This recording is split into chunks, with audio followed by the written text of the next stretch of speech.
on Ukraine. There is an outburst from German Chancellor Friedrich Merz, both on Gaza and Ukraine. As you know, Can Trench was defending Israel's genocide. Because of the shame of genocide in the past,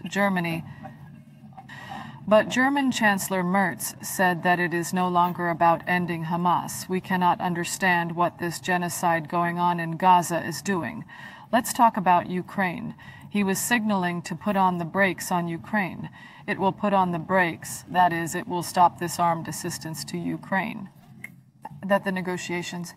But in the wake of recent developments, it is taking a different step in this regard. Merz. Ukraine lifts missile range limit. Moscow reacts sharply. Ukraine will be able to strike Russian military bases with European missiles without a range limit. This statement came from Friedrich Merz, the new Chancellor of Germany. Merz said that Germany, Britain, France and the United States had removed the range limit on missiles supplied to Ukraine. He said this was necessary for Ukraine to better defend itself. There are no longer any range restrictions on the weapons being sent to Ukraine. Not from the British, not from the French, not from our side. There are no such limits from the Americans either. Ukraine should be allowed to target military infrastructure inside Russia. Merz stated that the decision to remove the range limit was not new. It was taken months ago. Russia reacted.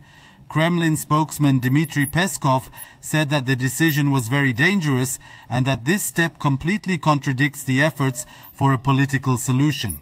One important point remains unclear.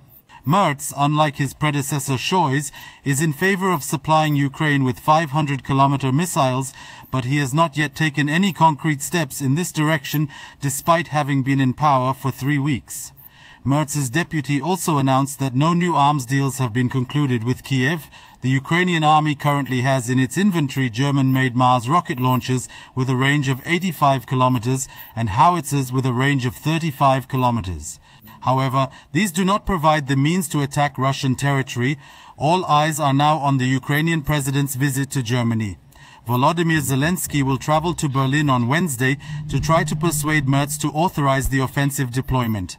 While European countries are increasing economic and military pressure on Russia for refusing a ceasefire, Donald Trump remains inert. However, the President of the United States, who says Putin has gone completely mad, may resort to sanctions. The Wall Street Journal reports that President Trump will make his decision this week.